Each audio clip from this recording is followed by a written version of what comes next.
Noong 1969, nung dumating ako rito, mayroong mga 3-4 na doktor na rito. Sumunod ako. Halos makakasama kami mga few weeks and months difference. Kami naman, nung dumating kami rito, mga doktor na kami sa Philippines, license na kami. Ang punta namin dito para magkaroon kami ng postgraduate course. Yung iba namin kasama, kumuha ng pediatric postgraduate, yung iba radiology, ako naman, ang kinuha ko, psychiatry. Yung time na yon, ang ating mga doktor, okay lang. Straight practicing dito on temporary permit. After a year, we can apply for more stay and permanent residency.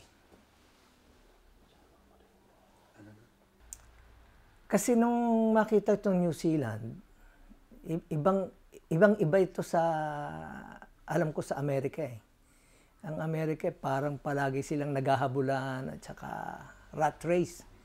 Dito kami, sa umaga, ang gatas dinideliver sa doorstep namin. Yung as fresh as can be. At 4 cents lang. Ang $5 namin dito, 1 week grocery na ng mag-asawa. At saka napakatahimik dito, bukod sa free ang mga medication at saka hospitalization, may mga benefits. At tahimik talaga ang lugar na ito. Kaya nung matapos na ako sa postgraduate ko, nag-apply ako na mag-stay dito sa New Zealand for permanent residency. Eh tayo naman, noong time na yon, ang mga Pilipino graduates, straightforward, binibigyan. Kasi parang acknowledge nila na up to standard ang Philippine education eh. Yung ibang countries, hindi. Ang Philippines, straightforward. Mas gumanda ang pagtanggap ng New Zealand sa mga Pilipino. Kasi nung kami bagong dating dito, hindi nila alam kung nasan ang Philippines. Asan ang Philippines? Kami naman sa Pilipinas, nang bago ako nagpunta rito, Tony, saan ka pupunta? Sa New Zealand. Ano yun? Saan yun? Kaya gradually, nung napansin ng mga New Zealander na kaming mga nanditong professional, working hard at saka reliable, medyo sumunod na yung mga applicants. May mga natanggap, na-realize din ng mga New Zealander na we are very friendly people at saka we are open. At saka we are sincere in relationship and friendship. At really hardworking is one of the things that they notice. Kaya hanggang ngayon, ang ating mga Pilipino preferred sa mga profession kahit na saan. Nung mag-meeting kami sa embassy, siguro mga 4-5 lang kami, ng mga leaders. May Christchurch, Wellington, kami dito, mayroon kaming Tauranga.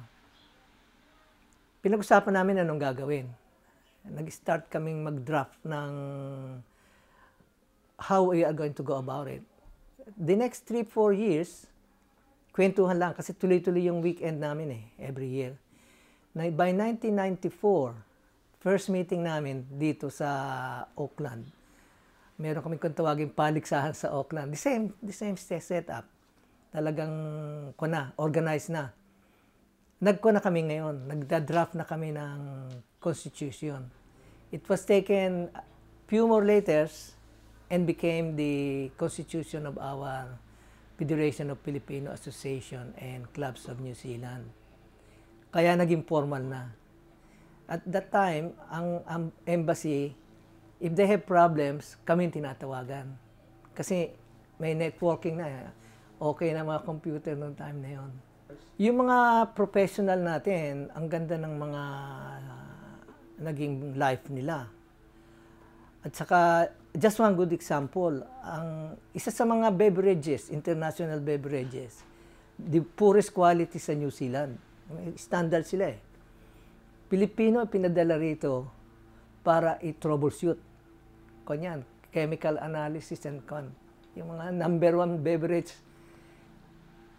Nagawa niya na 98.8% sa standard ng buong mundo. Pilipino. Tapos yung iba naman natin ditong pinadala rito, mga director at saka para head of the department, malaki rin ang nagagawa dito. Kaya ang Pilipinas kasi, nakilala na nila na one of the most professional and talented people. Pati IT. Alam mo, isang province dito, they came here as a group. Yung the whole system ng IT, yung telecommunication, yung telephone, they modernize it. Ganyan ka-lupit yung mga Pilipino. Malaking bagay yung pagkakaplano ni President na magpunta rito. Kasi mas lalong makikilala ang lakas ng Pilipino eh. Na hindi kami abandoned ng Philippines. Na they continuously looking after our welfare. Kasi kung may mga problem eh, siyempre Philippines pa rin ang tumutulong. Ako, in my experience, for 43 years here, I'll ask them to come here before America or somewhere else. Even yung mga nami-meet namin sa Australia, pagka nagpupunta sila rito, nakikita nila yung peaceful area, beauty ng surrounding, tsaka yung government help. Yung iba nagbabalik eh. Yung umalis na rito, pumunta sa Australia, bumabalik. Yun namang nasa Australia na nami-meet namin, bumabalik. Kami ngayon, nag-i-encroach na kami sa Australia. Ang sabi ko sa Australian group doon, let's form a federation. Australia, New Zealand Federation of Filipinos naman.